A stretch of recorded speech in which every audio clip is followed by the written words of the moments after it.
Hello again. It is difficult sometimes to know what to make of David Lammy. Leaving aside the past, including such things as his famous performance on Mastermind, and judging him entirely on his actions and words since taking office as Foreign Secretary, there is a lot to be worried about, to say the very least of it.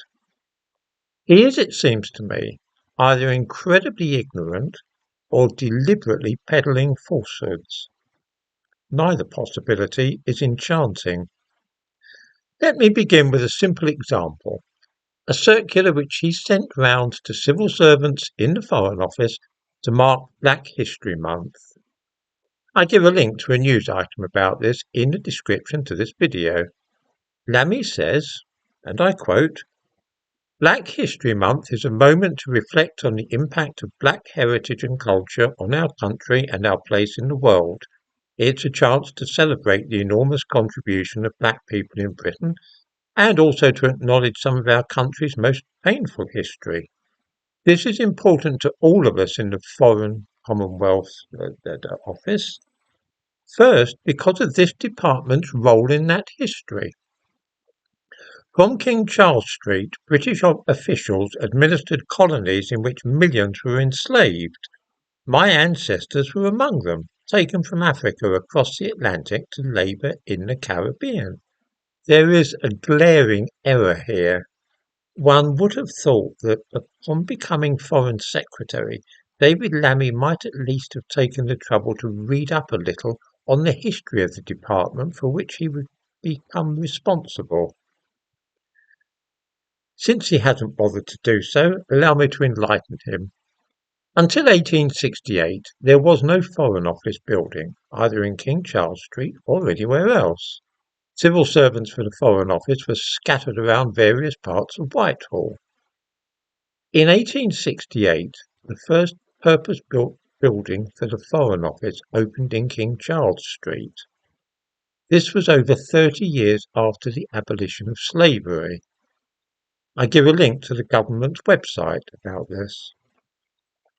When Lammy says that from King Charles Street, British officials administered colonies in which millions were enslaved, he is either ignorant or a liar, depending upon your view of the man.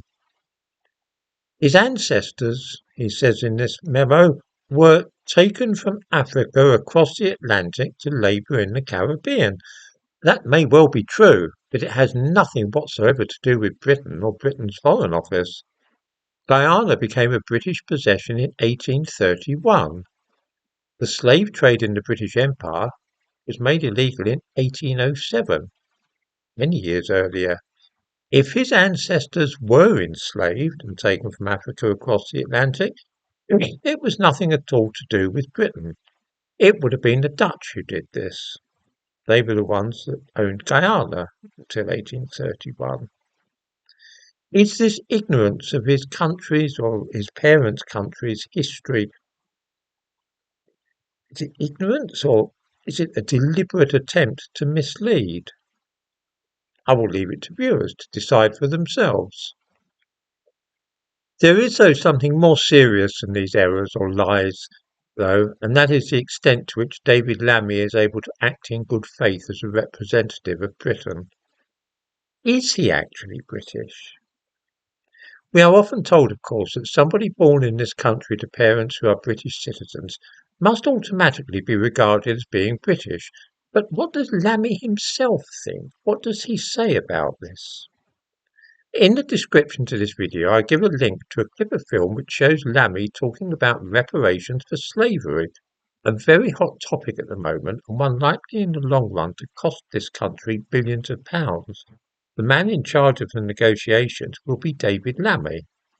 He says, and I quote, "As Caribbean people, we are not going to forget our history. We don't just want to hear an apology, we want reparations." And this is almost beyond belief. In the first place, it suggests strongly that David Lammy does not see himself as British, but rather as Caribbean. We are not going to forget our history. We want reparations. I think it fair to say that Lammy doesn't think of himself as being British. More disturbingly, he is saying that he has a personal stake in any negotiations about reparations. We want reparations. How can such a man possibly be given the authority to negotiate on Britain's behalf with Caribbean nations on this matter? He is hunting with the hounds and running with the fox. In plain language, he would be playing for both sides. This really is a shocking state of affairs to arise, and makes me wonder how such a man could possibly be entrusted with the job. A British Foreign Secretary who says that he's not British.